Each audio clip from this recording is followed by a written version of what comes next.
حسد کہ حسد تو آدمی کو مقابل بنا دیتا ہے، معاون نہیں بناتا. ہاں یہ کام چلے گا آپس کے تعاون سے، کام چلے گا آپس کے تعاون سے. جی یہ کام چلے گا آپس کے تعاون سے. ایک دوسرے کا تعاون کرو کام میں، ایک دوسرے کے کام میں تعاون کرو. دیکھو میری بات یاد رکھو، ساتھی ایک دوسرے کا تعاون، ایک دوسرے کی مدد نہیں کرتے حسد کی وجہ سے. کبھی ان کے کیوں ساتھ دیں؟ ہاں آپ کو بتاؤں میں اصل بات کہ وہ یہ چاہتے ہیں کہ ان کو تنہا چھوڑو تاکہ یہ کام نہ کر سکیں، پھر ہمیں بلائیں اب آؤ تم کرو آگے. ہاں یہ بات میری یاد رکھو، ان کو تنہا چھوڑو تاکہ ان سے کام نہ ہو. یہ منافقین کہتے تھے، منافقین کہا کرتے تھے. قرآن نے اس کو ذکر کیا ہے، لا تنفقوا علی من عند رسول اللہ حتی ينفضوا، کہ جو نبی کے پاس عملہ ہے ان پر مال خرچ مت کرو تاکہ یہ اپنے نبی کے پاس رہنے میں فقر سے تنگ آ کر انہیں چھوڑ کر بھاگ جاویں، پھر یہ اکیلے رہ جاویں تو ان کا کام بند ہو جاوے. بسم اللہ الرحمن الرحیم. السلام علیکم ورحمۃ اللہ. حضرت جی مولانا سعد صاحب دامت برکاتہم کا بیان سماعت فرمائیے. بیان کو لائک اور شیئر کرنا مت بھولیے اور اپنی آراء سے ضرور آگاہ کیجیے. جزاکم اللہ خیر. میرے انتہائی محترم دوستو، بزرگو، عزیزو، اللہ رب العزت نے اس امت کے ذمے دو امانتیں کی ہیں. ایک امانت دین اور دوسری امانت دین کی دعوت. دوسری امانت دین کی دعوت. یہ دو امانتیں ہیں. ان دونوں امانتوں کو ادا کرنے کے لیے سب سے بنیادی شرط اتباع سنت ہے. اگر ان دونوں امانتوں کے ادا کرنے میں سنت کا اتباع نہیں ہے تو پھر کام کا کوئی اثر نہیں ہے. کام کا کوئی اثر نہیں ہے. میرے کام کا ڈھانچہ ہے بغیر رخ کا. دعوت کا جو اثر ہے کہ دعوت کا اثر اتباع سنت میں ہے. دعوت بہت مؤثر ہے.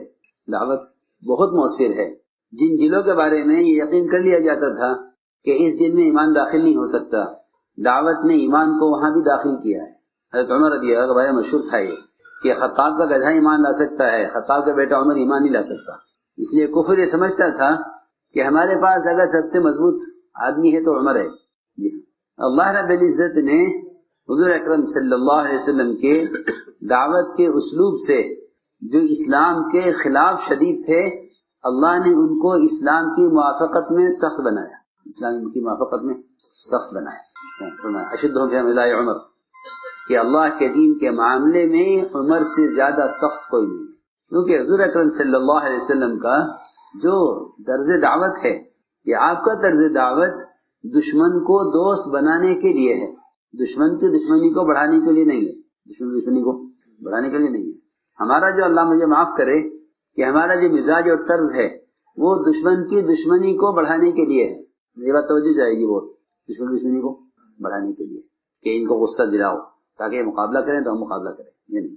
پہلی بات یہ ہے کہ نبوت کی مزاج میں یہ چیز نہیں ہے. وہ دشمن کا مقابلہ اخلاق سے کرتے ہیں. دشمن کا مقابلہ اخلاق سے کرتے ہیں. دشمن کا مقابلہ احسان سے کرتے ہیں. ہتھیار کیوں ہیں؟ ہتھیار کیوں ہیں کہ ہتھیار دشمن کو ختم کرنے کے لیے نہیں ہوتے. ہتھیار دشمن کو ختم کرنے کے لیے نہیں ہوتے، بلکہ ہتھیار دشمن کو ڈرانے کے لیے ہوتے ہیں. جی ہاں. جب ہتھیار دشمن کو ختم کرنے کے لیے نہیں تو پھر اور کون سی چیز باقی رہ گئی کہ جس کو لے کے دشمن کا مقابلہ کیا جا رہا ہے؟ میری بات توجہ چاہیے بہت کہ تمہاری زبان سے بھی کسی باطل کو بھی تم زبان سے گالی مت دو. یہ فرمایا حدیث میں. آپ نے فرمایا لا تسبوا اباکا، اپنے باپ کو گالی مت دو. تو صحابہ کو تعجب ہوا، عرض کیا کہ یا رسول اللہ باپ کو گالی کون دے سکتا ہے؟ باپ کا درجہ تو بہت بڑا ہے. فرمایا کہ تمہارا اپنے باپ کو گالی دینا یہ ہے کہ تم کسی کے باپ کو گالی دو، وہ پلٹ کر تمہارے باپ کو گالی دے تو تم نے اپنے باپ کو براہ راست گالی دی ہے. کیا؟ جی ہاں، جوابی کاروائی.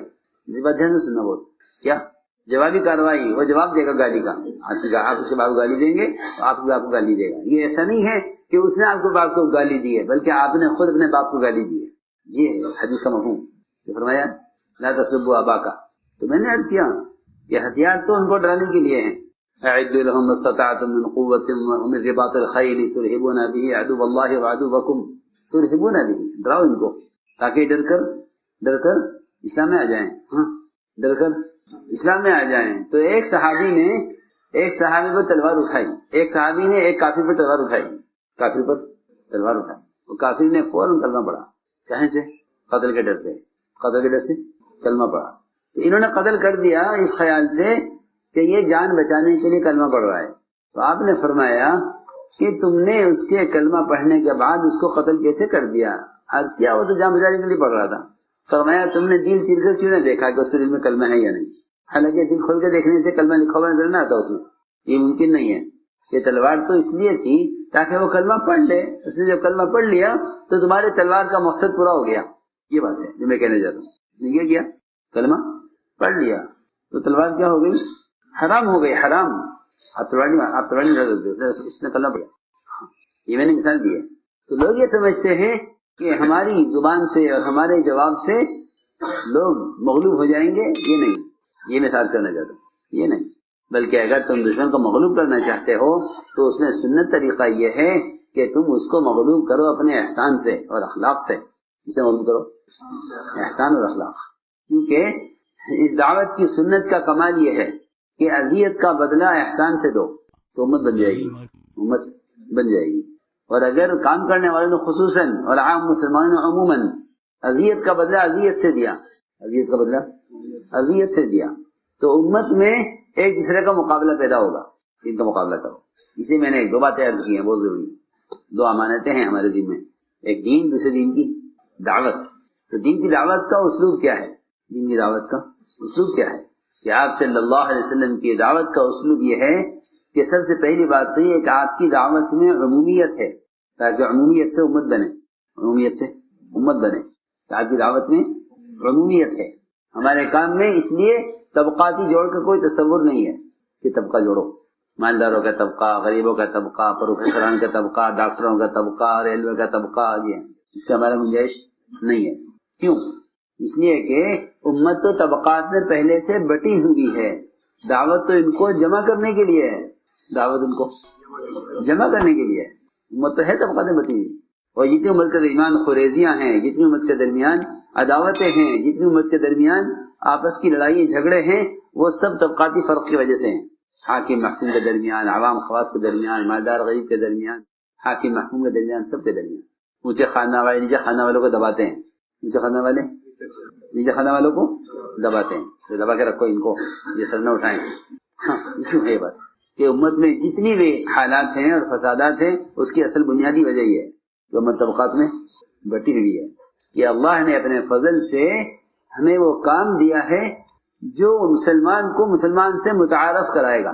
مسلمان سے، جی ہاں، اس سے بڑھ کر متعارف کرانے کا اور اس کام سے بڑھ کر امت کے آپس میں ملنے کا اور کوئی ذریعہ ہے نہیں.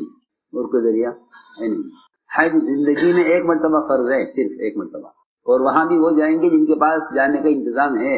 ورنہ ہر مسلمان کا ہر مسلمان سے اور ہر مسلمان کا ہر انسان سے جو واسطہ پڑے گا اور اختلاط ہوگا وہ اس دعوت کی نسبت پر ہی ہو سکتا ہے. میں یہ عرض کرنا چاہتا ہوں وہ دعوت کی نسبت پر ہی. کیونکہ دعوت کی نسبت پر ملاقات ہر ایک سے ہوگی، اور دنیا کی نسبت اور ملاقات اغراض والوں سے ہوگی. دنیا کی نسبت جو ملاقات ہوگی وہ کسی غرض پر ہوگی نا. گاہک تاجر سے ملے گا سامان لینے کے لیے، تاجر گاہک سے ملے گا سامان بیچنے کے لیے. دیکھو جتنی بھی دنیا کے شعبے ہیں ان میں وہ لوگ جائیں گے جن کا ان سے واسطہ پڑتا ہے، ورنہ عوام اور لوگوں کو ان سے کوئی مطلب نہیں ہے. پہلی بات میں نے کی ہے کہ اس دعوت میں طبقات کا کوئی تصور نہیں ہے. کیونکہ حضور اکرم صلی اللہ علیہ وسلم نے اخلاق میں بلندی اور حسن پیدا کرنے کے لیے جو بنیادی حکم دیا اور جو اصلاح کا اور اخلاق کی بلندی کا جو طریقہ بتایا وہ یہ بتایا کہ اپنے صحابہ کو کہ تم اجنبیوں کے ساتھ، دوسری قوم کے لوگوں کے ساتھ، دوسرے قبیلے والوں کے ساتھ، دوسرے خاندان والوں کے ساتھ، ان کے ساتھ نکلو اس راستے میں، ان کے ساتھ نکلو اس راستے میں. صحیح روایت ہے، آپ نے حکم دیا اقسم کو، اقسم وغزو ما غیر قومی، اس راستے میں نکلو اپنے قوم کے علاوہ کے ساتھ، اپنی قوم کے ساتھ نہیں. قوم کے ساتھ نکلو گے تو قومیت کا، برادری کا مزاج بنے گا. تمہارے وغزو ما غیر قومی، اللہ کے راستے میں نکلو اپنی قوم کے علاوہ کے ساتھ. اس سے بہت بڑی حکمت تھی. کیوں؟ تاکہ امت کے مختلف طبقات سے مل کر آپس کا طبقاتی فرق ختم ہو. یہ ان کے یہاں آئیں، یہ ان کے یہاں جائیں، یہ ان سے ملیں، یہ ان سے ملیں. تو دو قسم کے لوگ تھے، اور دو قسم کے لوگ تھے. ایک تو غیر عرب، دوسرے غربا فقراء. تو جتنے بھی مذاہب تھے ان مذہبوں میں مالدار اور غریب کے درمیان بہت درجے، بہت اونچ نیچ تھی. اور دوسری بات یہ ہے کہ کالے اور گوروں میں اونچ نیچ تھی کہ یہ کالے ہیں، یہ کالے ہیں، ہم گورے ہیں، یہ کالے ہیں، ہم گورے ہیں، یہ طبقات میں فرق تھا. حضور اکرم صلی اللہ علیہ وسلم کے طرز دعوت نے اس فرق کو ختم کیا. آپ نے اسے کاٹا ہے باقاعدہ، اس سے باقاعدہ محنت ہوئی ہے. ایسا نہیں ہے کہ جس کے ساتھ چاہے جماعت میں چلا جائے، جس کے ساتھ چاہے وقت لگا لے، ایسا نہیں، بلکہ آپ نے مختلف طبقات کو طبقات میں گھسایا ہے تاکہ ان کے درمیان میں طبقات کی فرق ختم ہو جائے. یہ بہت اہم بات ہے. لیکن کام کرنے والے اس بات کو اہمیت دیتے نہیں ہیں، اس بات کو اہمیت نہیں دیتے. حالانکہ حضور اکرم صلی اللہ علیہ وسلم کیا ہے، اس کی بہت اہمیت تھی، کیونکہ آپ ساری انسانیت کی طرف مبعوث ہیں. تو یہ مزاج کہ مالداروں کا مزاج اور ہے، غریبوں کا اور ہے، ان کو الگ الگ رکھو، کہ نہ ان کو الگ الگ رکھو گے تو امت میں تفریق پیدا ہوگی. ان کو ملاؤ، ان کو آپس میں ملاؤ. جی ہاں، میں آپ کو حضور اکرم صلی اللہ علیہ وسلم کی دعوت کا اسلوب بتا رہا ہوں کہ آپ کی دعوت کا اسلوب کیا تھا. آپ کی دعوت کا اسلوب کیا ہے؟ آپ کی دعوت میں عمومیت ہے. اس عمومیت کا میں تشکیل کا طریقہ یہ تھا کہ آپ مالداروں کو غریبوں کے ساتھ جوڑتے تھے. وائل بن حجر یہ بہت بڑے شہزادے تھے، وہ بڑی بادشاہت کے ماحول سے آئے اسلام کی طلب میں. کام جب دعوت چلے گی تو ہر قسم کے لوگ آئیں گے. کیا ہوگا؟ ہر قسم کے لوگ آئیں گے. دعوت چلی ہے دین کی. یہ کام کوئی ہمارے گھر کا یا جاگیر نہیں ہے کہ ہم اس میں کس کو لیں کس کو نہ لیں. نہیں، یہ دعوت چلے گی تو سب آئیں گے. مالدار بھی آئیں گے، غریب بھی آئیں گے، کالے بھی آئیں گے، گورے بھی آئیں گے، دوسری زبان والے بھی آئیں گے. تو کام کرنے والوں کی ذمہ داری یہ ہے کہ ان کے طرز عمل سے یہ بات ظاہر نہ ہو کہ یہ کس کو چاہتے ہیں کس کو نہیں چاہتے. یہ بات دھیان سے سننا. اور یہ بھی ذہن میں نہ رہے کہ کون کام کے زیادہ اہل ہیں، کون اس کام کے اہل نہیں. یہ بھی نہیں. میں ضرور عرض کر رہا ہوں کہ بعض مرتبہ کام کے انتظامی امور کی وجہ سے شیطان کام کرنے والوں کے دل میں یہ خیال پیدا کر دیتا ہے کہ مالدار ہوں گے تو کام ہو جائے گا، مالدار نہیں ہوں گے تو کام نہیں ہوگا. یہ سب صاف صاف کہہ دیتا ہوں. یہ بات بھی ہے. تو اللہ تعالیٰ نے انبیاء علیہ السلام کو بعثت سے پہلے مالدار رکھا، بعثت کے بعد فقیر کر دیا، تاکہ یہ نہ کہیں کہ مال سے کام ہوگا، یہ نہ کہیں کہ مال سے کام ہوگا، کہ نہیں، مال کا کوئی کام نہیں ہے. مال کا کام ہوتا تو نبیوں کو مال دے کر کام کرایا جاتا، کہ مال کا کام نہیں ہے. مال کا کام نہیں ہے. نہ اللہ نے مال دیا نبیوں کو کہ کام کریں، نہ نبیوں نے مال مانگا لوگوں سے کہ کام کریں. دونوں طرف سے نہیں.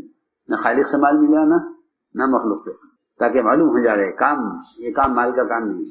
حضور اکرم صلی اللہ علیہ وسلم کا معمول یہ تھا، آپ کو اسلوب یہ تھا کہ آپ بادشاہوں کے، شہزادوں کے اور مالداروں کے ماحول سے آنے والوں کو غربا کے ساتھ ان کو رکھتے تھے، فقراء کے ساتھ رکھتے تھے. حضرت وائل کی تشکیل کی آپ نے حضرت معاویہ کے ساتھ، اسی حضرت معاویہ امیر المؤمنین معاویہ رضی اللہ عنہ، ان کے ساتھ تشکیل کی. حضرت وائل بن حجر شہزادے، اور معاویہ وہ تھے اس زمانے میں کہ ان کے پاس پہننے کے لیے چپل نہیں تھے، اتنے فقیر. وہ تشکیل کے ساتھ ہوگی. جاؤ ان کو لے جاؤ، ان کو دین سکھلاؤ، ان کو اپنے پاس رکھو، کھلانا پلانا دین سکھانا تمہارے ذمہ ہے. وہ کہاں سے کھلائیں گے؟ وہ بھی شہزادے کو دیا. چلے لے کر چلو جی کہ غریب فقیر امیر صاحب کے ساتھ تشکیل ہوئی ہے ایک شہزادے کی. یہ نہیں کہ بھئی یہ مالدار ہیں، ان کو مالدار کے ساتھ رکھو تاکہ ان کے مال سے متاثر ہو کر طبیعت میں لگے. نہیں، بلکہ مالدار کی تشکیل ایک فقیر کے ساتھ لے کے چلے. تو معاویہ نے کہا شہزادے سے کہ بھئی تم تو گھوڑے پر سوار ہو اور جوتے پہنے ہوئے ہو، میرے پیر جل رہے ہیں دھوپ میں، اپنے جوتے مجھے دے دو، تم سے تمہارے جوتوں کا استعمال نہیں، تو سواری پر ہو. تو وائل نے یہ کہا کہ مناسب نہیں ہے کہ ایک فقیر بادشاہ کے جوتے پہنے، لوگ کیا کہیں گے. ایسے چلیے برداشت کر گئے، ٹھیک ہے، نئے آدمی ہے. پھر آگے چلے اور پیر جلے، گرمی زیادہ ہو گئی. پھر کہا کہ اچھا تو ایسا کرو، مجھے سوار کر لو اپنے ساتھ، دونوں بیٹھ جائیں گھوڑے پر. کہ نہیں یہ مناسب نہیں ہے، لوگ کیا کہیں گے دیکھ کر کہ ایک فقیر شہزادے کے ساتھ بیٹھا ہے. ایسے ہی چلے. آپ برداشت کرو. سنو، میں کچھ کہنا چاہتا ہوں کہ اگر نئے لوگوں کی تشکیلیں پرانوں کے ساتھ ہوں گی تو اللہ پرانوں کو ترقی دیں گے، نئے لوگوں کی تربیت کریں گے. ان کو جمع کرنے کا مقصد یہ بھی تھا، نئے لوگوں کی تربیت ہوگی، پرانوں کو ترقی ہوگی. تو معاویہ رضی اللہ تعالیٰ عنہ کے پاس پہننے کو چپل نہیں تھے، وہ تو بن گئے امیر المؤمنین، تخت و تاج مل گیا. اور وائل بن حجر آئے اور آ کے اجازت مانگی، کیا میں اندر آ سکتا ہوں؟ کہ ہاں. بتاؤ، تمہارے جوتے بہتر تھے، میرے جوتے بہتر ہیں. اور تمہارا گھوڑا بہتر تھا، میرا تخت بہتر ہے. تو ہم نے عرض کیا کہ یہ اختلاط بہت ضروری ہے تاکہ ہماری آپس کی مناسبتوں سے امت میں تفریق نہ پیدا ہو. حضور اکرم صلی اللہ علیہ وسلم اجنبیوں کو مقام دیتے تھے. بلال رضی اللہ تعالیٰ عنہ کو مؤذن بنایا اپنے، بلال کو مؤذن بنایا. کالے ہیں، حبشی غلام ہیں، اجنبی ہیں، کیا بنایا؟ مؤذن. درجہ دیا. یہ نہیں کہ یہ تو باہر کے لوگ ہیں، اجنبی ہیں. نہیں، مقام ہمارے لیے ہوگا کیونکہ ہم مقامی ہیں، ہمارا مقام یہ نہیں. بلکہ ایک کالے آدمی نے عرض کیا کہ آپ تو گورے ہیں اور آپ کی جنت، آپ کا مقام، اور کیا میرے جیسا بدشکل آدمی اور کالا آدمی جنت میں داخل ہو جائے گا؟ ایک صحابی نے پوچھا آپ سے. آپ نے فرمایا کہ اللہ رب العزت کالے کو جنت میں اتنا گورا کر کے داخل کریں گے کہ اس کے چہرے کی سفیدی 1000 سال کی مسافت سے نظر آ رہی ہے. یہ کیوں بتایا؟ جی ہاں، تاکہ یہ بیچارہ اپنے آپ کو یہاں ہمارے درمیان اپنے آپ کو حقیر نہ سمجھے. میں ضرور عرض کر رہا ہوں، اپنے آپ کو حقیر نہ سمجھے کہ بھئی ان کے درمیان میری کیا حیثیت ہے، میں کیا کر سکتا ہوں.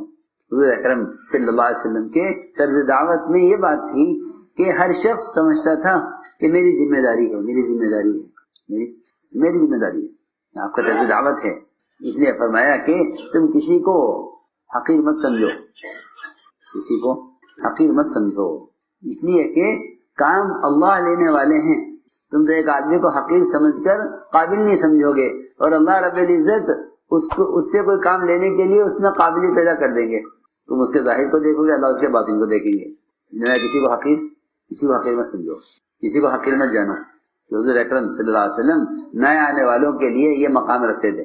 حضرت اسامہ رضی اللہ تعالیٰ عنہ رنگ سے کالے اور چیچک کے چہرے پر داغ، اور ناک ان کی پچکی ہوئی تھی، چپٹی ناک. کسی طرح سے بھی کوئی حسن نہیں تھا، اور باہر کے آدمی اجنبی. حضور اکرم صلی اللہ علیہ وسلم نے ان سے آپ کو ایسی محبت تھی. ایک مرتبہ وہ گھر کی چوکھٹ سے اٹک کر گرے، اور میں حضرت عائشہ سے، عائشہ دیکھنا ذرا اس کا چہرے پہ زخم آ گیا ہے پیشانی پر، اس کا خون صاف کر دو اور اس کی ناک صاف کر دو. تو عائشہ فرماتی ہے مجھے بہت گھن آئی کہ میں کیسے صاف کروں. عائشہ فرماتی ہے مجھے گھن آئی، کراہیت ہوئی مجھے، اور میں نے نہیں کیا. ابھی میں سوچ رہی تھی کیا کروں، آپ کا حکم بھی ہے کہ آپ میرے سے پہلے اٹھے، اور آپ صلی اللہ علیہ وسلم نے اپنے ہونٹ سے اس کے خون کو اپنے منہ سے چوسا، زخم خون کو اپنے منہ سے چوسا. اور آگے وجہ ہے کہ آپ ان کے زخم سے جو ہے خون چوستے تھے اور نیچے تھوکتے تھے، یہاں تک کہ اس کا زخم صاف ہو گیا اور ان کی ناک صاف کی. عائشہ فرماتی ہے یہ منظر دیکھ کر میرے دل سے پھیلی یہ کراہیت ختم ہو گئی. مجھے اسامہ سے محبت جب ہوئی جب میں نے آپ کا یہ عمل دیکھا. ہاں، یہ چیزیں ہیں سمجھنے کی ہیں کہ آپ کا طرز دعوت ہے یہ کہ تمہارے عمل سے معلوم ہوگا. کیونکہ میرے دوستوں عزیزوں، یہ کام بہت وسعت قلبی سے کرنے کا ہے، تنگ دلی سے نہیں ہوگا. یہ کام نہیں ہوگا. تنگ دلی سے فرقے بنتے، امتی بنتی. تنگ دلی سے فرقے بنتے، امتی بنتی. یا قصے ہیں آپ کے کہ آپ کا معاملہ اجنبیوں کے ساتھ، آپ کا معاملہ باہر کے لوگوں کے ساتھ، آپ کا معاملہ دوسروں کے ساتھ کیا رہا ہے، یہ بتلائے گا کہ امت کیسے بنتی ہے. آپ کا معاملہ کیسا رہا دوسروں کے ساتھ، کیا طرز ہے آپ کا. آپ نے اتنا ڈرایا ہے امت کو اس چیز سے کہ کسی کو حقیر مت سمجھو، ورنہ تم بڑی خیر سے محروم ہو جاؤ گے، بڑی خیروں سے محروم ہو جاؤ گے. یہی اسامہ، ان کا آپ نے انتظار کیا عرفات سے چلنے کے وقت. سننا دھیان سے، یہ کیا چلنے کے وقت ان کو تاخیر ہو جانے میں. تو بڑے بڑے صحابہ سب انتظار میں کہ آپ چلے تو ہم بھی چلیں، اور آپ صلی اللہ علیہ وسلم انتظار کر رہے ہیں اسامہ کا. بہت دیر ہو گئی، بہت دیر بعد ہی آئے. میں کہ آپ چلو اسامہ آ گئے. ان کا انتظار کر رہے تھے آپ. تو اہل یمن نے یہ کہا کہ اس کا انتظار کیوں کیا، ہمیں بڑے بڑے لوگوں کو اس کے انتظار میں روکے رکھا. تو اسامہ کو حقیر سمجھنے کی وجہ سے اہل یمن مرتد ہوئے. بڑی بات ہے. پوچھا گیا کہ حضرت ابوبکر صدیق کے زمانے میں ارتداد آیا، اہل یمن مرتد کیوں ہوئے، کیا وجہ ہوئی، اہل یمن مرتد اسلام سے کیوں ہوئے، کیا وجہ ہوئی. تو بتایا گیا کہ اہل یمن تھے جنہوں نے یہ کہا تھا کہ اسامہ کے انتظار میں کیوں ہمیں روکا گیا. انہوں نے اسامہ کو حقیر سمجھا، اس لیے اسلام سے مرتد ہوئے. بہت سوچنے کی بات ہے کہ اسامہ کو حقیر سمجھا اس لیے مرتد ہے، اس لیے کہا کہ اس کی گنجائش نہیں ہے کسی کو حقیر سمجھا جائے۔ ایک صاحب کسی معرکے سے میدان سے فارغ ہو کر آئے، عمر کے زمانے کی بات ہے، تو وہاں معرکے میں ان کا ہاتھ کٹ گیا، پہنچے سے ہاتھ یہاں سے کٹ گیا۔ پھر وہ معرکے سے فارغ ہو کر عمر کے پاس آئے، کٹا ہوا ہاتھ، بیٹھے ہوئے تھے عمر کے پاس۔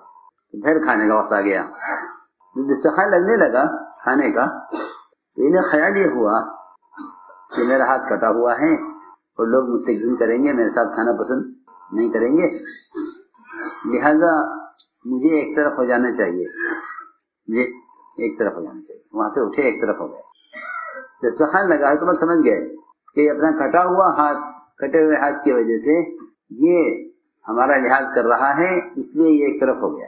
اور نظر ہو گیا عمر کو کہ ہمارے ساتھی شاید اس کے ساتھ کھانا پسند نہ کریں، ہمارے ساتھی اس کے ساتھ کھانا پسند نہ کریں۔ تو عمر رضی اللہ تعالیٰ نے ان کو بلایا دسترخوان پر، اور بلا کر یہ فرمایا کہ میں نے قسم کھا لی ہے جب تک تم اپنا کٹا ہوا ہاتھ اس کھانے میں نہیں گھما دو گے میں کھانا نہیں کھاؤں گا۔ یہ مزاج ہے امت بنانے کا۔ اعمال اپنی جگہ ہیں، ٹھیک ہے، لیکن امت کیسے بنتی ہے؟ پھر یہ فرمایا کہ تم اس کے کٹے ہوئے ہاتھ سے گھن کر رہے ہو، حالانکہ جو اگلا حصہ کٹ کے گرا ہے میدان میں وہ جنت میں داخل ہو چکا ہے، باقی حصہ بھی جنت میں جائے گا، باقی حصہ جائے گا جنت میں، کیونکہ ہاتھ اس کے جنت میں جا چکا ہے۔ یہ جسم کا جو حصہ اللہ کے راستے میں کٹ گیا وہ جنت میں داخل ہو چکا ہے، جنت میں داخل ہو چکا ہے یہ، تو باقی حصہ کیسے جہنم میں جائے گا؟ کہ ہاتھ جنت میں جا رہے باقی حصہ جہنم میں جا رہے، ایسا تو نہیں ہوگا۔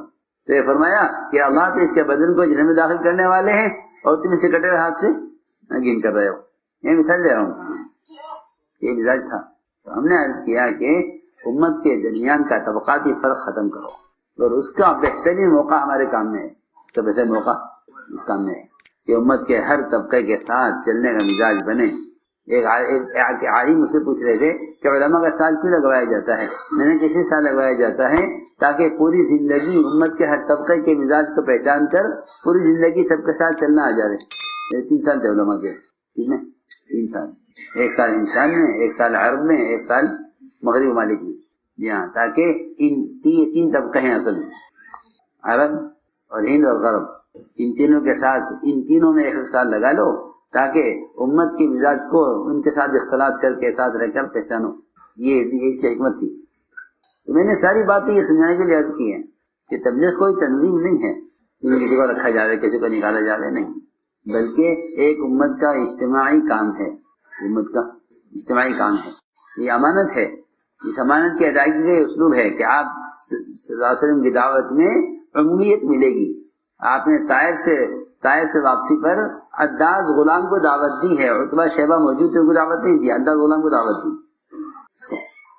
غلام اور غلامی مشترک غلام، دونوں کا مشترک غلام تو اور بھی ادنا ہوتا ہے، غلام 2 آدمیوں کا کے درمیان وہ تو اور بھی زیادہ ادنا غلام ہوتا ہے۔ عداس غلام ان دونوں کا مشترک غلام تھا، تو غلام کو دعوت دی، آپ نے غلام کو دعوت دی کہ آپ کی دعوت میں عمومیت ہے کہ آپ صلی اللہ علیہ وسلم کسی انسان کا درجہ اس سے کم نہیں سمجھتے تھے کہ آپ اس کو خود دعوت دیں، آپ اس کو خود دعوت دیں۔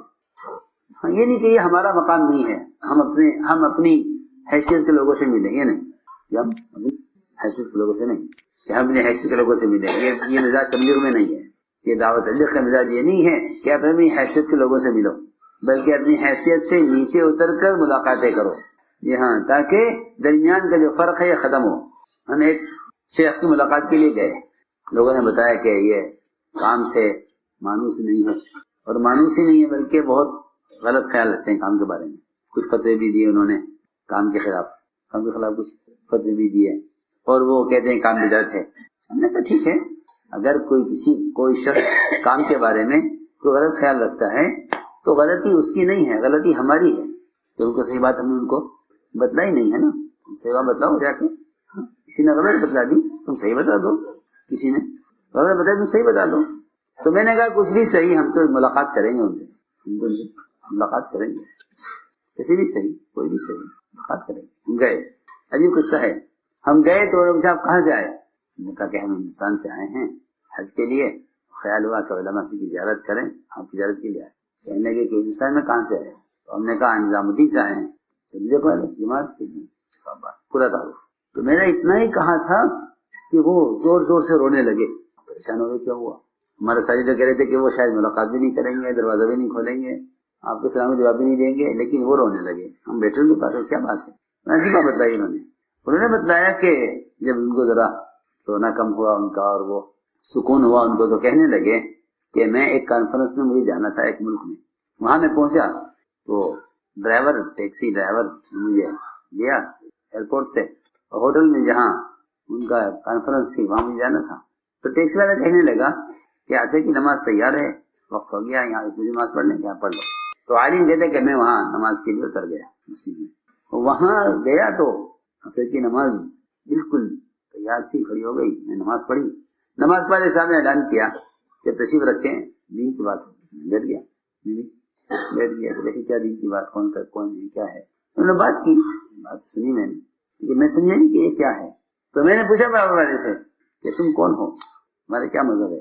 اس نے کہا میں شافعی ہوں. کہاں سے آئے؟ کہ میں یہاں کا مقامی ہوں. تم کہاں سے آئے؟ میرا کیا مذہب ہے؟ کہ میں حنفی ہوں. تم کہاں سے آئے؟ کہ میں ہندوستان سے آئے. کسی سے پوچھا کہ تم، کہ میں مالکی ہوں. کہاں سے آئے؟ کہ میں یمن سے آیا. مجھے لگے کہ ہم تو اتنے عرصے سے درس دیتے ہیں اور وعظ کرتے ہیں، تو ہمارے یہاں تو ایک ہی مذہب کے لوگ بیٹھتے ہیں. یہ کون سا کام ہے جس نے سارے مذاہب کو جمع کیا ہوا ہے؟ کون سا کام ہے جس نے سارے مذاہب کو جمع کیا ہوا؟ ایک ہی حلقے میں حنبلی بھی، شافعی بھی، مالکی بھی، حنفی بھی سب بیٹھے ہوئے ہیں. میں سے نہیں آئی کیا یہ کون سا حلقہ ہے؟ ہمارا تو حلقے لگتے ہیں، حنفیہ کا لگتا ہے، شافعیہ کا الگ لگتا ہے، مالکی کا الگ لگتا ہے. یہ کون سا کام ہے؟ یہ بات پوری ہو گئی تو پوچھا کہ آپ لوگ سب یہاں کی جمع، یہ کیا ہے؟ یہ کہا کہ یہ تبلیغ کا کام ہے. یہ تو صاحب کہنے لگے کہ اس دن میں نے سمجھ لیا کہ اگر امت کو کوئی کام جمع کر سکتا ہے تو یہ کام جمع کر سکتا ہے. یہ مجاز کر دیا. فوراً میں واپس آیا اور میں نے آتی سب سے پہلے جو کچھ میں نے لکھا تھا کام کے خلاف، میں نے اس سب کو ختم کیا. ہم اس کام کو سمجھے نہیں. یہ تو وہ کام ہے جو امت کے درمیان کے طبقاتی فرق کو ختم کرے. یہ واقعہ اسے یاد آیا حضور اکرم صلی اللہ علیہ وسلم کا یہ طرز دعوت ہے. تو ایک بات میں نے عرض کی ہے کہ ایک بات تو یہ ہے کہ اس کام کرنے میں نبوت والا مزاج لاؤ، کہ آپ کی مزاج میں عمومیت ہے، کہ عموم میں رہو. اس میں رہو، عموم میں رہو. دیا حدیث میں آتا ہے کہ انسان کا بھیڑیا شیطان ہے، اور اس سے بچنے کے لیے فرمایا کہ 3 کام کرو، کہ ایک تو عموم میں رہو، ایک اجتماعیت کے ساتھ چمٹ کر رہو، اور دوسرے مسجد کے بن کر رہو. یہ 3 کام کر لو. یہ 3 صحیح حدیث ہے. یا اگر تم فتنہ سے بچنا چاہتے ہو تو 3 کام کر لو. ایک تو عموم میں رہو. حضور اکرم صلی اللہ علیہ وسلم ایسے عمومیت میں رہتے تھے کہ آنے والا پوچھتا تھا ایکم محمد، ایکم ابن عبد المطلب، تم نے نبی کون سے ہیں؟ تمہیں نبی کون سے ہیں؟ جہاں صحابہ نے عرض کیا ہم آپ کے لیے کوئی ایسی جگہ بنا دیں اونچی جہاں آپ بیٹھے ہوئے ہیں. نہیں چاہتا. تو میری گردن کچل کر چلو، میں تمہارے درمیان رہنا چاہتا ہوں. نہیں چاہتا، کیونکہ ہماری امتیازی شان ہو کہ نہیں، بلکہ آپ کی دعا ہے اللہم احینی مسکینا وامیتنی مسکینا واحشرنی فی زمرۃ المساکین. اے اللہ مجھے کسمہ پرس لوگوں میں رکھ اور مجھے کسمہ پرس لوگوں میں موت دے، اور انہی کے ساتھ میرا حشر کر. دیا. ہم نے عرض کیا کہ اس کام کا مزاج سادگی ہے، اور اللہ تعالیٰ نے آپ حضرات کو یہ سادگی جو دی ہوئی ہے نا، لوگ تو سمجھتے ہیں کہ یہ پیچھے ہیں، میں سمجھتا ہوں کہ آپ لوگ آگے ہیں، اس لیے کہ جن کی زندگی صحابہ کی زندگی کی زیادہ مشابہ ہے وہ کام زیادہ کر سکتے ہیں. سنو، یہ ایک احساس کمتری ہے لوگوں میں کہ ملکوں کے تقاضے تو مالدار صوبے پورے کریں گے اور ملکوں کے تقاضے تو ذی استعداد لوگ پورا کریں گے. یہ بات نہیں ہے. مجھے اس بات کا خیال اس دن آیا جب ایک صاحب کی زبان سے نکل گیا کہ بھئی یہ تقاضا تو ایسا ہے کہ اس کو تو فلاں صوبہ پورا نہیں کر سکتا. کیوں؟ کیونکہ خیال جب آ سکتا ہے جب آدمی یہ سمجھے کہ کام کے تقاضے مال سے پورے ہوتے ہیں. کام کے تقاضے مال سے ایسا نہیں ہے، بلکہ اللہ رب العزت جس سے کام لینا چاہتے ہیں اس سے کام لے لیتے ہیں. فرماتے تھے کہ اللہ تعالیٰ نے ابرہہ کے لشکر کو ختم کرنے کا کام سب سے کمزور پرندے سے لیا، اسے ابابیل سے، سب سے کمزور چڑیا سب سے، آپ نے دیکھا ہوگا. اور جتنے پرندے ہیں وہ زمین پر بیٹھ کر اڑ جاتے ہیں، لیکن ابابیل زمین پر بیٹھ کر اڑ نہیں سکتا. جی اپنے گھونسلے میں بیٹھتا سیدھا ابابیل، یا اڑے گا یا گھونسلے میں بیٹھے گا، نیچے نہیں بیٹھ سکتا. تم نے دیکھا ہے بہت سب سے کمزور چڑیا ہے یہ، سب سے کمزور سے ختم کرایا سب سے مضبوط کو دیا ابرہہ کو. اور کس سے ختم کر دیا یہ کہ کوئی یہ کہ یہ قابل ہے یہ کر لیں گے، قابلیت پر کام نہیں، ہم کام جسے چاہیں لے لیں، ہم کام جسے چاہیں لے لیں، کہ ہم جسے چاہیں کام لے لیں. تو میں نے عرض کیا کہ یہ بات نہیں ہے کہ یہ کام کر سکتے یہ نہیں کر سکتے. حضور اکرم صلی اللہ علیہ وسلم نے اپنے صحابہ سے فرمایا کہ ایک زمانہ آنے والا ہے، ایک زمانہ ایسا آنے والا ہے کہ تمہارے پاس ایک پیالہ کھانے کا شام کو آئے گا، ایک صبح کو آئے گا، اور ایک جوڑا صبح کو بدلو گے، ایک شام کو بدلو گے، اتنا مال آ جائے گا. تو صحابہ نے عرض کیا کہ کب آئے گا یہ وقت، کب آئے گا؟ جلدی آئے، یہ وقت جلدی آ جائے تاکہ پھر ہم کھانے پینے سے ذہن فارغ ہو جائے گا تو پھر ہم دعوت کے کام کے لیے فارغ ہو جائیں گے. یہ صحابہ نے عرض کیا پھر تو ہم کام کے لیے فارغ ہو جائیں گے. ایک پیالہ صبح کھانے کا آ گیا، ایک شام کو، ایک جوڑا صبح بدلیں گے ایک شام کو. تو جب کھانے کپڑے کی اتنی فراوانی ہوگی تو پھر ہمارا ذہن کھانے کمانے سے فارغ ہو جائے گا، پھر ہم یہ کام کریں گے. تو آپ نے فرمایا کہ یہ بات نہیں ہے جو تم سوچ رہے ہو، بلکہ تم آج اس فقر کے زمانے میں اسی کی مالداری سے بہتر ہو، اس فقر میں اسی کی مالداری سے بہتر ہو. تو اسلام کا مزاج ہے سادگی، اسلام کا مزاج ہے سادگی، کہ ہم اپنے طرز زندگی سے سادگی، عملی سادگی دکھلاویں. یہ تو نعمت ہے. اور اسلام کی سادگی غربت کی وجہ سے نہیں تھی، اسلام کی سادگی فطرت کی وجہ سے تھی. اسلام کی سادگی کس سے ہے؟ فطرت ہے، فطرت کی وجہ سے. اسلام کی سادگی فطرت کی وجہ سے، غربت کی وجہ سے نہیں ہے. یہ خیال غلط ہے، یہ خیال غلط ہے لوگوں کا کہ جن میں سادگی ہے وہ غریب ہیں، یا جن میں فیشن ہے وہ مالدار ہیں. یہ خیال باطل خیال ہے. یہ سادگی اسلام کا مزاج ہے، فطرت ہے. سادگی فطرت ہے. جی ہاں، اسے باقی رکھو. یہ قابل فخر چیز ہے، یہ قابل فخر چیز ہے. جی ہاں. تو ہم نے عرض کیا کہ حضور اکرم صلی اللہ علیہ وسلم کا مزاج، آپ کا مزاج یہ تھا کہ آپ صلی اللہ علیہ وسلم نے امت بنائی ہے، اور امت بنی ہے آپ کے طرز دعوت سے. امت بنی آپ کے طرز دعوت سے. آپ صحابہ کے سامنے صحابہ کے فضائل بیان کرتے تھے، صحابہ کے سامنے صحابہ کے فضائل. جی ہاں، صحابہ کے سامنے صحابہ کے فضائل بیان کرتے تھے. تو اس سے ایک دوسرے کا مقام پہچانتے تھے. یہ بھی اس سے بھی اجتماعیت تھی. امت میں سے اجتماعیت تھی، ایک دوسرے کا مقام پہچانتے تھے. آپ کے روایتوں میں احادیث میں بہت ملے گا، آپ نے صحابہ کے سامنے صحابہ کی فضیلتیں بیان کی ہیں. ان کا کیا مقام ہے، ان کا کیا مقام ہے، علم کس سے لینا ہے، قرآن کس سے سیکھنا ہے، سب دیکھو. تو صحابہ کی مزاج یہ بات ملے گی کہ صحابہ کرام نے ایک دوسرے کے فضائل سن کر ان سے آپس میں حسد نہیں کیا اور آپ سے اختلاف نہیں کیا کہ آپ نے فلاں کو مقام کیوں دیا. نہیں، وہ جانتے تھے کہ حضور اکرم صلی اللہ علیہ وسلم اگر کوئی کام کسی سے لے رہے ہیں اور اگر آپ کسی کی کوئی فضیلت بیان کر رہے ہیں تو آپ دیکھ کر بیان کر رہے ہیں، ہمیں نظر نہیں آ رہی ہے، آپ دیکھ کر بیان کر رہے ہیں. بہت واقعات ہیں کہ صحابہ کے مزاج یہ تھا کہ اگر وہ کسی میں کوئی خیر دیکھتے تھے تو اس سے حسد نہیں کرتے تھے، اور اگر کسی میں کوئی خرابی دیکھتے تھے تو اس سے نفرت نہیں کرتے تھے. اس میں خرابی اس سے نفرت کرو، اس میں خوبی اس سے حسد کرو، یہ بات نہیں. کسی میں کوئی خرابی ہے تو اس سے نفرت نہیں، اور کسی میں کوئی خوبی ہے تو اس پر حسد نہیں. اس سے ہوتی ہے اجتماعیت، اس سے ہوتی ہے اجتماعیت. حسد تو آدمی کو مقابل بنا دیتا ہے، معاون نہیں بناتا. ہاں، یہ کام چلے گا آپس کے تعاون سے، کام چلے گا آپس کے تعاون سے. جی یہ کام چلے گا آپس کے تعاون سے. ایک دوسرے کا تعاون کرو کام میں، ایک دوسرے کے کام میں تعاون کرو. دیکھو میری بات یاد رکھو، ساتھی ایک دوسرے کا تعاون، ایک دوسرے کی مدد نہیں کرتے حسد کی وجہ سے. کبھی ان کے کیوں ساتھ دیں؟ ہاں، آپ کو بتاؤں میں اصل بات کہ وہ یہ چاہتے ہیں کہ ان کو تنہا چھوڑو تاکہ یہ کام نہ کر سکیں، پھر ہمیں بلائیں، اب آؤ تم کرو آگے. ہاں، یہ بات میری یاد رکھو، ان کو تنہا چھوڑو تاکہ ان سے کام نہ ہو. یہ منافقین کہتے تھے، منافقین کہا کرتے تھے. قرآن نے اس کو ذکر کیا ہے, لا تنفقوا علی من عند رسول اللہ حتی ينفضوا, کہ جو نبی کے پاس عملہ ہے ان پر مال خرچ مت کرو تاکہ یہ اپنے نبی کے پاس رہنے میں فقر سے تنگ آ کر انہیں چھوڑ کر بھاگ جاوے, پھر یہ اکیلے رہ جاوے تو ان کا کام بند ہو جاوے. ان کا کام جی سنو کام بند کر دو ان کا. تو کیسے کام بند کرے کہ جو ان کے پاس جو عملہ ہے جو ان کے مال سے پل رہا ہے, ان کے مال سے ان کی مدد کر رہا ہے, تو وہ چلا جائے گا, کام بند ہو جائے گا. تو اللہ نے جواب دیا ان کی بات کا, اللہ نے بات کا جواب دیا دیا وَلِلَّهِ خَزَائِنُ السَّمَاوَاتِ وَالْأَرْضِ وَلَكِنَّ الْمُنَافِقِينَ لَا يَفْقَهُونَ, کہ انہیں منافقین کو سمجھ نہیں ہے کہ اللہ کے پاس مال کے خزانے اللہ کے ہاتھ میں ہیں. اور یہ بات یاد رکھنا کہ اللہ کے ہاتھ میں اس طرح مال کے خزانے ہیں, عملے کے بھی خزانے ہیں. اس کی پکی بات ہے, عملے کے بھی خزانے. ہاں کسی کو یہ خیال نہیں آنا چاہیے کہ ہمارے بغیر کام نہیں ہوگا, ہمارے بغیر کام نہیں ہوگا, یہ خیال کسی کو نہ آئے.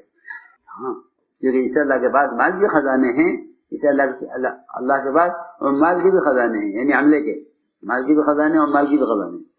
اللہ نے فرمایا ہے صحابہ کے بارے میں کہ اگر تم کام نہیں کرو گے تو ہم تمہیں ہٹا کے دوسروں کو لائیں گے. وہ صحابہ کے بارے میں کہہ دیا, ان کے بارے میں جی ہاں ان تولوا یہ سب قوم غیرکم, تم نہیں کرو گے تو ہم تمہیں ہٹائیں گے, دوسروں کو لائیں گے, ان سے کام لیں گے. عمر رضی اللہ فرمایا کرتے تھے کام کرنے والوں سے کہ یا تو تم کام کی ذمہ داری کو پورا کرو ورنہ میں تمہارے بعد والوں کو تمہارے آگے لاؤں گا, ان سے کام لوں گا. ہاں عمر کا قول ہے, ہم کام کے محتاج ہیں, کام ہمارا محتاج نہیں ہے. تو ہم نے ایک بات عرض کی ہے ضروری, ساتھی میں صلاحیتیں ہیں, ساتھی میں صلاحیتیں ہیں, لیکن حسد استعمال نہیں ہونے دیتا. ساتھی میں صلاحیتیں ہیں, حسد استعمال ہونے نہیں دیتا. اس لیے کیونکہ اس کام کا ایک اصول بتایا ہے, اس کام کا ایک اصول بتایا ہے کہ اگر تم اس کام میں کسی کو آگے بڑھتے ہوئے دیکھو تو اپنے آپ کو ان کے ساتھ کر دو تاکہ تم سے بھی اللہ کام لے لے.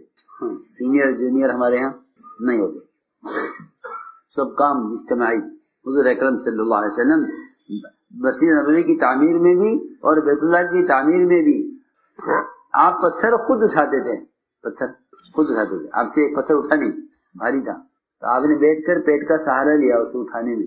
تو صحابی نے عرض کیا کہ یہ چھوڑ دیجیے, دوسرا اٹھا لیجیے, یہ بڑا ہے, آپ سے بھی اٹھ رہا ہے, یہ میں اٹھا لوں گا. تو آپ نے فرمایا لا عیش الا عیش الاخرہ, کہ اصل تو آخرت کیا, اصل زندگی آخرت کی ہے. کیا مطلب یہ تھا کہ میں اپنی آخرت کے لیے کرا, تم اپنی آخرت کے لیے کرو. ہاں میں بھی اپنی آخرت کے لیے کرا, تم اپنی آخرت کے لیے کرو. یہ فرمایا پتھر اٹھاتے ہوئے لا عیش الا عیش الاخرہ, کہ اصل زندگی آخرت کی زندگی ہے, میں بھی اس کے لیے کر رہا ہوں, تم بھی اس کے لیے کرو. یہ نہیں کہ ایک کام میرے کرنے کا نہیں ہے, ایک کام تمہارے کرنے کا ہے. حضور اکرم صلی اللہ علیہ وسلم ہر چیز میں آگے ہوتے تھے, ہر مشکل میں آگے, ہر خطرے میں آگے, خطرے میں آگے. جی ہاں بہت سے موقع ہیں ایسے, آپ دیکھو روایتوں میں خطرات میں آپ آگے ہوتے تھے. بڑے بڑے بہادر گھبرا جاتے تھے آپ کے پاس آنے سے, جنگوں میں آپ آگے ہوتے. ہمارے کہ بہت بہادر آدمی آپ کے پاس کھڑا ہو سکتا تھا, ورنہ عام آدمی کی مجال نہیں کہ آپ کے برابر میں کھڑا ہو جائے آپ کی بہادری کی وجہ سے. ہم نے عرض کیا کہ حسد وہ تعاون سے روک دیتا ہے. ایک آدمی میں صلاحیت ہوتی ہے لیکن حسد استعمال نہیں ہونے دیتا. صحابہ کرام کا مزاج یہ تھا کہ وہ اپنے چھوٹوں سے بھی فائدہ اٹھاتے تھے, چھوٹوں سے بھی فائدہ اٹھاتے تھے. ایک مرتبہ ابو بکر عمر رضی اللہ عنہما طواف کر کے نکلے بیت اللہ سے, تو دیکھا کہ ایک جوان آدمی اپنی پیٹھ پر اپنی ماں کو طواف کرانے کے لیے لے کے آ رہا ہے. دونوں نے کہا ایک دوسرے سے کہ دیکھو ہم تو جا رہے طواف کر کے, اور یہ آ رہا ہے اپنی ماں کو طواف کرانے کے لیے, اپنی ماں کی خدمت کرے گا, اور یہ طواف اپنی ماں کو اپنی پیٹھ پہ کرائے گا, اللہ کی خاص رحمت متوجہ ہوگی اس کی طرف, تو چلو ہم بھی اس کے ساتھ طواف کریں, اسے دعا کی درخواست کریں. ہم بھی طواف کے ساتھ اسے دعا کی درخواست کریں. تو واپس آئے دونوں مطاف میں, اس کے پیچھے پیچھے چلے جوان کے, بڑی ماں کو پیٹھ پر طواف کرا رہا تھا. اور تو میں نے آگے بڑھ کے کہا کہ میری مغفرت کی دعا کر دیں, میری مغفرت کی دعا کر دیں. ہاں یہ بات تھی کہ میں وہ باتیں عرض کر رہا ہوں کہ جس سے معلوم ہو کہ آپس کی اجتماعیت کیسے ہوتی تھی, چھوٹے بڑے کے درمیان کیسا تعلق تھا. اس لیے حضور اکرم صلی اللہ علیہ وسلم اپنے صحابہ کے فضائل بیان کرتے تھے اور صحابہ کو کام دیتے تھے. مشہور واقعہ ہے کہ آپ نے جب میں تلوار نکالی, فرمایا کون لے گئے تلوار؟ تو زبیر کھڑے ہوئے, مجھے دیجیے. فرمایا نہیں. حضرت عمر کھڑے ہوئے دوسرے اعلان پر, ان کو بھی نہیں دی. پھر فرمایا اس تلوار کو کون لے گا جس کا حق ادا کرے؟ تو حق کی ادائیگی کے نام سے دونوں ڈر گئے کہ نہیں ہم حق نہیں ادا کر سکتے، ہم حق ادا نہیں کر سکتے. جی ہاں، یہ نہیں کہ ہم پرانے ہم حقدار ہیں کہ نہیں ہم حق نہیں ادا کر سکتے. دونوں ڈر کے پیچھے ہٹ گئے. تو ابو دجانہ کھڑے ہوئے کہ مجھے دیجیے. آپ نے ان دونوں پرانوں کو ہوتے ہوئے اس نئے آدمی کو تلوار دی. ہاں یہ نہیں کہ میرے کو نہیں ضرورت نہیں، تم تو بات کے ہو، ان کو تلوار دی. تو یہ دونوں ناراض ہو کر پیچھے نہیں بیٹھ گئے کہ ہمارے ہوتے ہوئے گروپ دی ہے یا ہم پہلے کھڑے ہوئے تھے تو بعد میں کھڑے ہوئے تھے. یہ نہیں میں پرانا ہوں یہ نئے ہیں. بلکہ روایت میں ہے کہ زبیر رضی اللہ تعالی عنہ ابو دجانہ کے پیچھے پیچھے میدان میں گئے کہ آخر کیا بات ہے کہ ہمارے درمیان اس کا انتخاب ہوا ہے، دیکھو کیا کرتے ہیں. دیکھ کر کہا کہ اللہ جانے اللہ کے رسول جانے کس سے کیا کام لینا ہے. اسے میرے دوستوں عزیزوں ساتھیوں کی صلاحیتوں سے فائدے اٹھاؤ اور ایک دوسرے سے حسد نہ کرو، کیونکہ حسد کرنا اللہ تعالیٰ کی تقسیم سے اختلاف کرنا ہے. حسد کرنا کیا ہے؟ تقسیم سے اختلاف. جی ہاں، براہ راست اللہ پر اعتراض ہے. یہ براہ راست اللہ پر اعتراض ہے. تو لوگ پوچھتے ہیں کہ حسد کی بیماری کیسے ختم ہو، اس کی بیماری کیسے ختم ہو. کہیں کہ اس کا سب سے آسان علاج یہ ہے، اس کا سب سے آسان علاج یہ ہے کہ جو آدمی تم سے حسد کرے تم اس کے لیے دعا کرو، اس کے لیے دعا کرو. یہ حسد کا علاج ہے. تم سے حسد کریں اس کے لیے دعا کرو.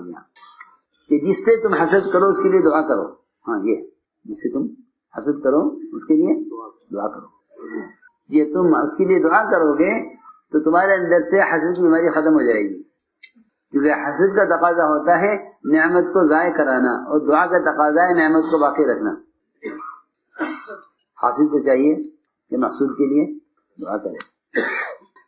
حاسد کو چاہیے کہ جسے حسد کر رہا ہے اس کے لیے دعا کرے. اس کا علاج ہے. جب اس کے لیے دعا کرو گے تو تمہارا حسد ختم ہو جائے گا.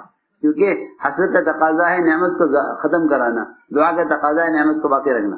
یہ علاج ہے حسد کا کہ حاسد محسود کے لیے دعا کرے. اس میں اندازہ ہو جائے نا کہ مجھ سے حسد کرتا ہے تو مجھ سے جا کے دعا کی درخواست کرو. آپ میری بات ہاں کر سکتے ہو. ہاں شکایت کرتے ہیں فلاں مجھ سے حسد کرتا ہے، فلاں مجھ سے حسد کرتا ہے. اچھا حسد کرتا ہے تو تم چلے کے بعد سے کون آپ میرے لیے دعا کریں، ہم میرے لیے دعا کریں اور دعا کرے گا. تو اگر وہ حاسد ہے تو دعا سے حسد ختم ہو جائے گا، دعا سے اس کا حسد کرنا ختم ہو جائے گا. تو اس لیے میں نے عرض کیا کہ یہ ہے کہ کام اللہ کا ہے. اللہ جس سے چاہیں کام لیں، اللہ تعالیٰ جس سے چاہیں کام لیں. یہ کام اللہ کا ہے، اللہ جس سے چاہیں کام لیں. ہمیں تو اپنے آپ کو اللہ کے یہاں اس کام کے لیے اپنے آپ کو قبول کروانا ہے. اپنے آپ کو اللہ کے یہاں کام کے لیے قبول کروانا ہے. اس لیے سب سے اہم چیز وہ یعنی امت بنانا ہے، اور وہ امت بنے گی اجتماعیت سے. اور اجتماعیت پیدا ہوتی ہے نرمی سے، شدت سے نہیں. اس میں پیدا ہوتی ہے نرمی سے. یہ ساتھیوں کے لیے نرم ہو کر رہو، ساتھیوں کے لیے نرم ہو کر رہو. حضور اکرم صلی اللہ علیہ وسلم اپنے آپ کو پیش کر دیا کرتے تھے بدلہ لینے کے لیے کہ مجھ سے بدلہ لے لو، مجھ سے بدلہ لے لو. آپ صحابہ کی صفیں درست کر رہے تھے، ایک صحابی آگے نکلے ہوئے تھے. آپ نے لکڑی سے ان کو پیچھے کرنا چاہا تو وہ لکڑی ان کے بدن پر لگی. تو انہوں نے کہا کہ میں تو بدلہ لوں گا، آپ نے مجھے لکڑی سے مارا ہے، میں تو بدلہ لوں گا. فرمایا بدلہ لے لو، بدلہ لے لو. اس نے کہا نہیں، میرے بدن پر کپڑا نہیں تھا، آپ نے لکڑی مجھے ماری، میرے بدن میں کپڑا نہیں تھا. آپ کے بدن پر کپڑا ہے، بدن پر آپ کو کپڑا ہے، اسے اتاریے تب بدلہ لوں گا. جی ہاں. تو آپ نے فوراً قمیص اتار دی، آپ نے اپنے آپ کو پیش کر دیا اس کے سامنے کہ بدلہ لو، مجھ سے آپ کو لگ گئی چوٹ، آپ اسے بدلہ لے لو. تو انہوں نے فوراً پیچھے پلٹ کر آپ کی جو مہر نبوت تھی پیٹھ پر اس کو بوسا لیا کہ میں تو اس کوشش میں تھا کہ آپ قمیص اتاریں گے بدلہ لینے کے لیے اور میں آپ کی نبوت کے مہر کا بوسا لے لوں گا. لیکن آپ نے پیش کیا اپنے آپ کو کہ لے لو بدلہ، بدلہ لے لو، مقابلہ نہیں، بدلہ لے لو. جی ہاں، اپنے آپ کو بدلے کے لیے پیش کر دو تو مقابلے ختم ہو جائیں گے، مقابلے ختم ہو گیا. اسے میں نے عرض کیا ہے کہ ہمارے یہاں ضد نہیں ہے، کسی کے ساتھ کیا نہ کرو، ضد نہ کرو، سختی نہ کرو. خاصی سے غلطیاں ہو جائیں گی، بہت بڑی بڑی غلطیاں ہوئی ہیں. صحابہ کے بے شمار قصے غلطیوں کے ہیں، لیکن ایک ہی سبق سکھلایا گیا کہ آپ درگزر کرتے رہیں، آپ درگزر کرتے رہیں، فاعف عنہم درگزر کرتے رہیں، غلطی کرنے والوں غلطی کی اچھی تعبیر کرتے رہیں کہ نہیں جی ایسا نہیں ہوا، ایسا نہیں ہوا۔ آج کل کوشش ہوتی ہے کہ گناہ ثابت کرو، دور صاحب میں کوشش ہوتی تھی کہ گناہ ثابت نہ ہونے دو، یہ فرق ہے۔ یہ کہہ رہا ہوں کہ دعوت امانت ہے، یہ نبی کے اسلوب سے، نبی کے طریقے سے چلے گی۔ اس زمانے کی کوششیں تھی کہ مسلمان کو گناہ ثابت نہ ہونے دو، اس زمانے کی کوشش یہ ہے کہ گناہ ثابت کرو، گناہ ثابت کرو۔ جی ایک صاحب نے آ کر کہا المؤمنین ہماری بچی سے زنا ہو گیا، بچی سے زنا ہو گیا ہے اور اس کا کنوارا پن ختم ہو گیا ہے، لڑکی کا کنوارا پن ختم ہو گیا، بکارت جاتی رہی اس کی، ہوگی اس سے بچپن میں غلطی، گناہ ہو گیا اس سے، اب بچی بڑی ہو گئی، اب اس کا شادی کا پیام آیا ہے، اس میں عیب ہے، اس کے اندر عیب ہے، اب اس کی شادی کا پیام آیا، ہم کیا کریں؟ معاملہ ہے، لڑکے والے رشتہ لے کر آئے ہیں کہیں سے، تو کیا ہم بتا دیں لڑکے والوں کو کہ ہماری لڑکی میں عیب ہے؟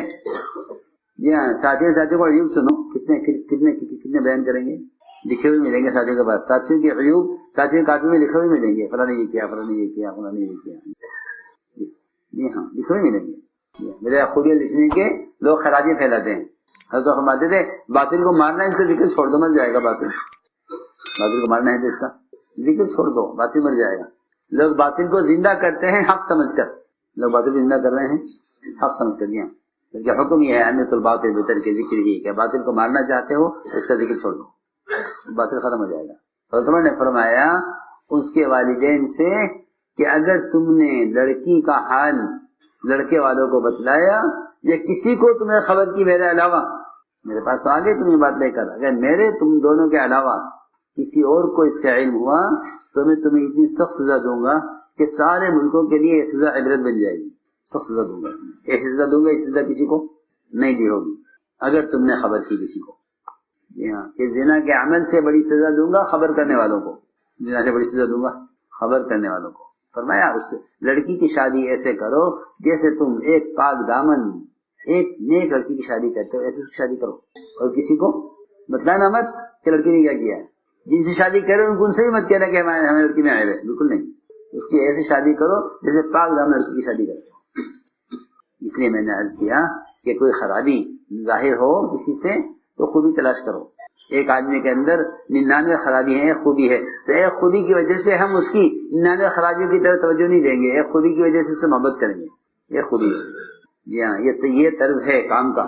جنازہ لایا گیا، رکھا گیا، لا کر عرض کیا گیا کہ جنازہ آیا ہے آپ نماز پڑھا دیجیے، تو حضرت عمر رضی اللہ عنہ نے آپ کو نماز پڑھانے سے روک دیا، فرمایا آپ نماز نہیں پڑھائیں گے اس کی، یہ آدمی اچھا آدمی نہیں ہے، یہ آدمی اچھا آدمی نہیں ہے، اپنی برائی میں مشہور ہے، آپ اس کی نماز نہ پڑھائیے۔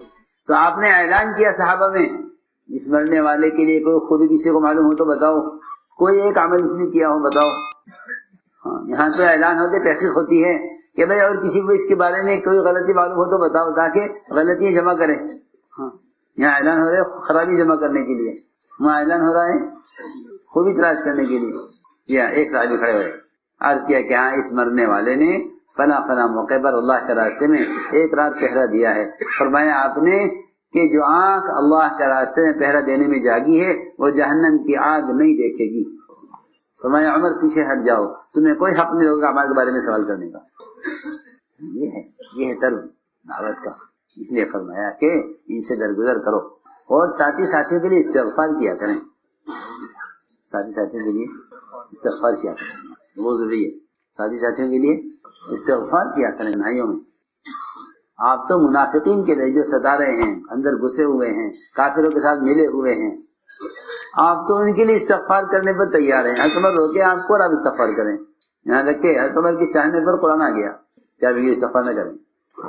اللہ نے فرمایا 70 مرتبہ استغفار کریں گے اللہ ان کو معاف نہیں کریں گے، تو آپ میں عمر میں 70 سے زیادہ استغفار کروں گا اللہ ان کو معاف کر دیں۔ یہ اچھی بات ہے کہ وہ تو منافقین کے لیے استغفار کر رہے ہیں، ہم ایمان والوں کے لیے استغفار نہ کرتے، تو اس لیے حکم دیا واستغفر لہم، نبی کی استغفار کیجیے۔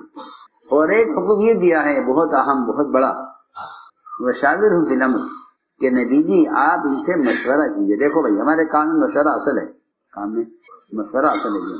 بڑی بڑی نصرتیں بڑی بڑی مددیں وہ مشورے پر آئی ہیں، مشورہ چھوڑ کر چلا جانا ایسا ہے یہ مشورہ چھوڑ کر چلا جانا ایسا ہے جیسا ایک اجتماعی عمل کو چھوڑ کر چلا جانا، کیونکہ مشورے سے بڑا اجتماعی عمل کوئی نہیں ہے، مشورے سے بڑا اجتماعی عمل کوئی نہیں ہے، کیونکہ سارے اعمال اور سارے امور مشورے سے طے ہوں گے، اس لیے سارے امور کا بندھن مشورہ ہے، سارے امور کسی طے ہوں گے مشورے سے، تو بڑا عمل کون سا بنا؟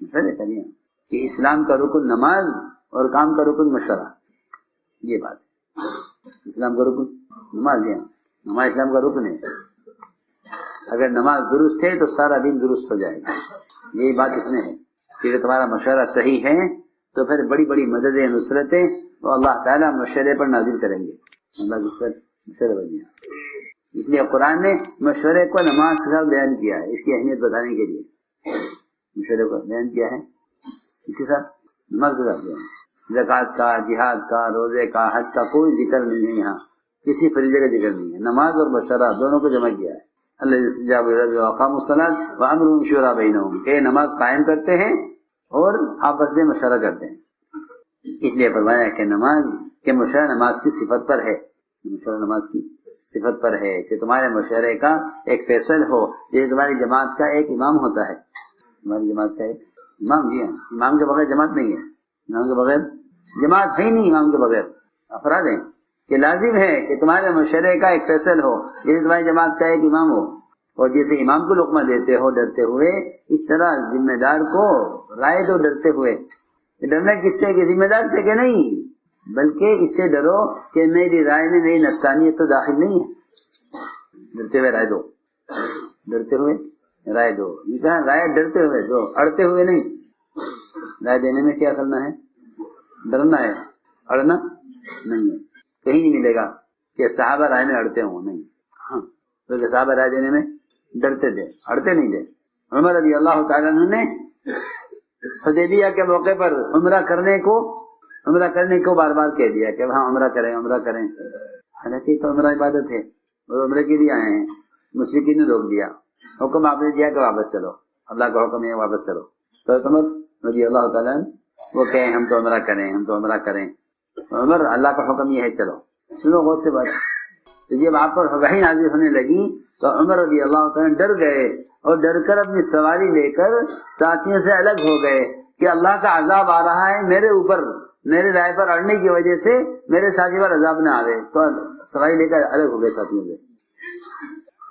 ساتھیوں سے الگ ہو گئے۔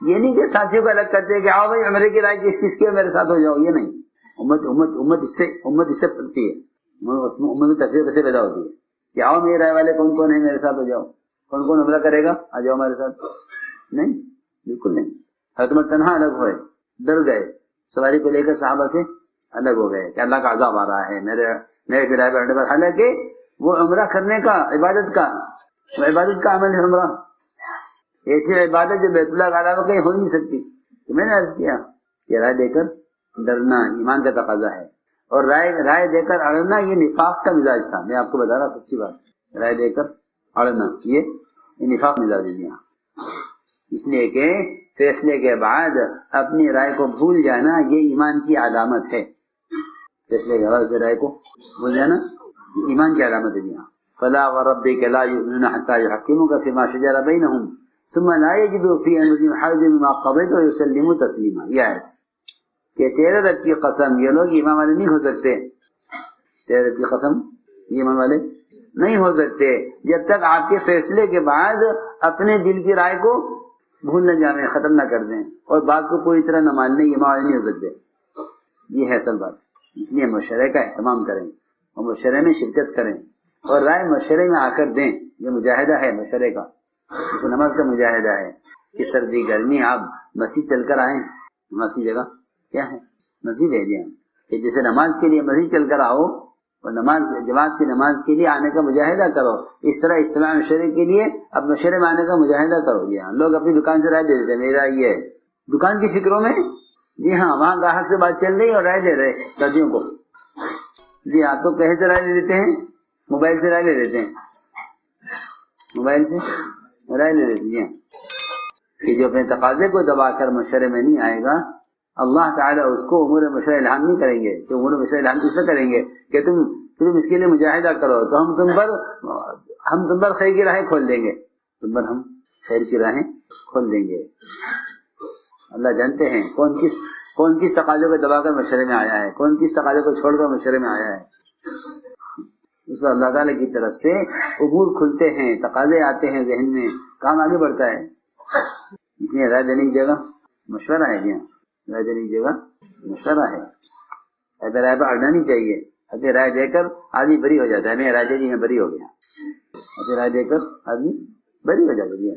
ساتھیوں کو چاہیے کہ اپنے ساتھیوں کی رائے کا احترام بھی کریں، ساتھیوں کی رائے کا احترام کریں، ساتھیوں کی رائے کا، یہ ساتھیوں کی رائے کا احترام کرو گے تو آئندہ بھی رائے دیں گے۔ کسی کی رائے کو حقیر نہ سمجھو گے، ہرگز نہیں۔ حضور اکرم صلی اللہ علیہ وسلم کے پاس مختلف رائے آتی، یہ رائے بھی ہے، یہ رائے بھی ہے، یہ رائے بھی ہے، تو آپ اسی کا فیصلہ فرما دیتے۔ تو دیکھو یہ جو ایک ذہن بن گیا نا اس زمانے میں کہ بھائی کام سب کے اتفاق سے ہو، کہ نہیں، کام سب کے اتفاق سے نہیں ہوتا، کام سب کی رائے سے ہوتا ہے۔ نہیں بھائی بات مشکل ہے کو سمجھنے ذرا، ہاں سب کی رائے سے کام ہو یہ تو مناسب ہے، لیکن سب کے اتفاق سے ہو یہ ممکن ہی نہیں ہے، یہ ممکن ہی نہیں ہے۔ میں کہتا ہوں ایک گھر کی شادی ہو نہیں سکتی کبھی اگر سب کی رائے کا خیال کرو۔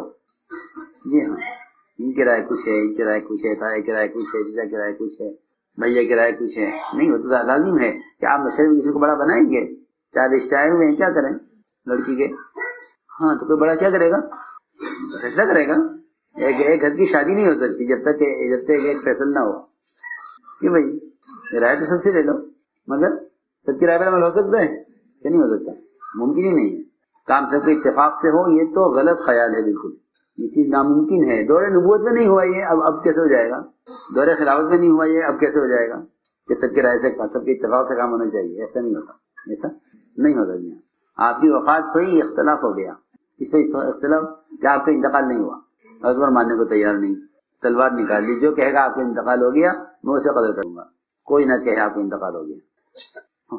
حالانکہ موت تو یقینی ہے، جی ہاں، ساری دنیا کے اللہ کا انکار کرنے والوں کو بھی موت کا یقین ہے، اللہ کا انکار کرنے والی موت کو حق سمجھتے ہیں۔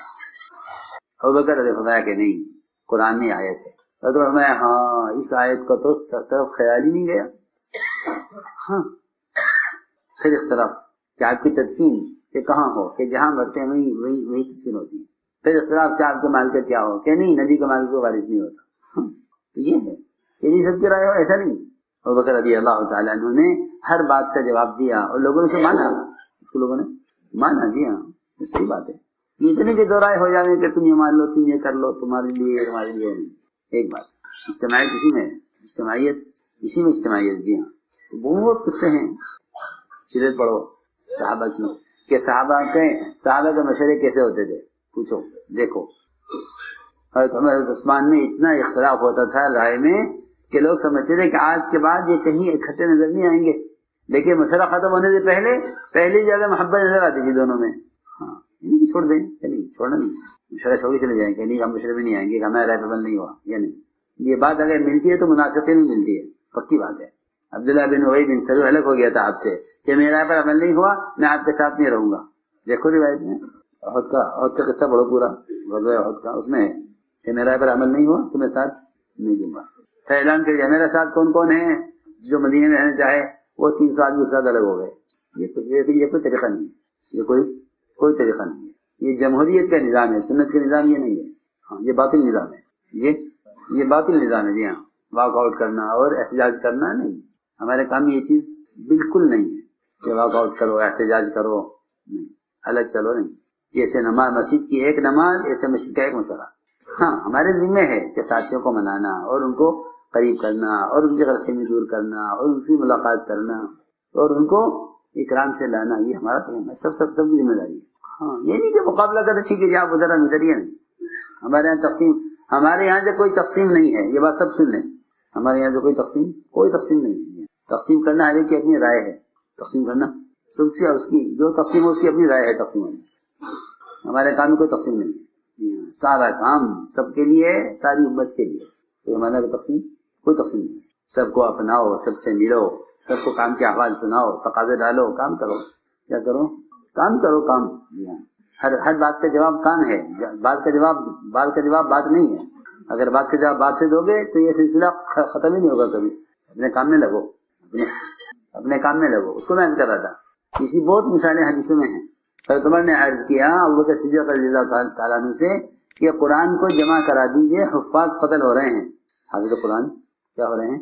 قتل ہو رہے ہیں جنگوں میں, آپ قرآن کو جمع کر دیجئے. ایک آدمی رہ دے رہا, ایک آدمی عمر. اور ابوبکر نے فرمایا کہ یہ تو نیا کام ہے. کہ نہیں جی, نیا کام ہے یا پرانا کام ہے یا نہیں, آپ اسے کر دیجیے. کہ اللہ کے نبی نے کیا نہیں, کہ ہاں نہیں کیا, اس کو ضرورت نہیں تھی, اب ضرورت ہے. جو کہتے ہیں نا کہ بھائی پہلے یہ تھا یہ کیوں ہو گیا, پہلے یہ تھا یہ کیوں ہو گیا, ہاں یہ جواب دیا حضرت عمر نے کہ نہیں اس کی اب ضرورت ہے. حضرت عمر کی رائے, حضرت ابوبکر کا فیصلہ, حضرت زید نے کام شروع کر دیا. آپ کہیں بتائیے کہ مدینہ والوں نے کہا کہ ہم یہ قرآن نہیں پڑھیں گے, یہ کیوں جمع کیا گیا, یہ تو نئی چیز ہے, ہم یہ نہیں پڑھیں گے. بولو کیا بات ہے, ابھی میں نے ایک فیصلہ کر دیا, ٹھیک ہے. حضرت ابوبکر سے یہ بھی نہیں کہ آپ نے سب سے رائے کیوں نہیں لی قرآن جمع کرنے کی. سب سے رائے لیتے ہیں کہ وہ قرآن جمع کریں یا نہ کریں, کچھ نہیں. حضرت عمر نے ضرورت محسوس کی, حضرت ابوبکر نے فیصلہ کیا, سب کو منظور ہے. میں آج کرنا چاہتا ہوں کہ اپنی رائے پر اڑ کے لڑائی کرنا, جھگڑے کرنا, یہ تو کسی زمانے میں یہ مثال نہیں ملتی. یہ مثال اس لیے کہتے ہیں کہ اپنی رائے پیش کرتے کرو ڈرتے ہوئے, اور اللہ سے بھی رائے پر استغفار بھی کرو کہ اللہ نے رائے دی ہے کہ میرے گناہ معاف کر دے. تو اس رائے پر استغفار کرنے سے رائے میں خیر بھی آ جاتی ہے, رائے میں خیر بھی اللہ ڈال دیتے ہیں. رائے پر استغفار کرو, اللہ رائے میں خیر ڈال دیتے ہیں. اور اگر رائے نہ مانی جائے تو صبر کرو, کہ بھائی صبر کرو, کہ نہیں صبر کرنے کا مقام نہیں ہے, یہ تو شکر کا مقام ہے. لوگ کہتے ہیں صبر کر لو, لوگ کیا کہتے ہیں صبر کر لو, کیوں صبر کر لیں. صبر تو کیا جاتا ہے اپنا حق جانے پر, رائے ہمارا حق تھوڑا ہی ہے.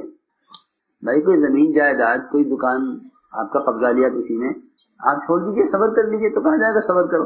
اور اگر کوئی آپ کی رائے نہیں مان رہا ہے تو آپ کیا کریں, صبر کریں. کہ نہیں شکر کرو, اللہ تیرا شکر ہے میں رائے پر فیصلہ نہیں ہوا. یہ تو شکر کا موقع ہے, صبر کا موقع نہیں ہے. جی ہاں, یہ سمجھنا چاہیے, صبر کا موقع نہیں ہے, شکر کا موقع ہے. جو کہہ رہا ہے میرا حق نہیں ہے, رائے میرا حق نہیں ہے, رائے کام کا حق ہے, رائے کام کا حق ہے. جی ہاں, اس لیے ہمیں چاہیے کہ ساتھیوں کو قریب کریں اور ساتھیوں کا احترام کریں اور آپس کی اجتماعیت کے ساتھ چلیں. اس لیے کہ ساری نصرت اجتماعیت کے ساتھ فرماتے تھے تمہاری ذکر عبادت اور تلاوت آج تک پہنچ جاوے, اللہ کے یہاں قبول بھی ہو جاوے, مدد آئے گی نہیں جب تک اجتماعیت نہیں ہوگی, مدد نہیں آئے گی جب تک اجتماعیت نہ ہو.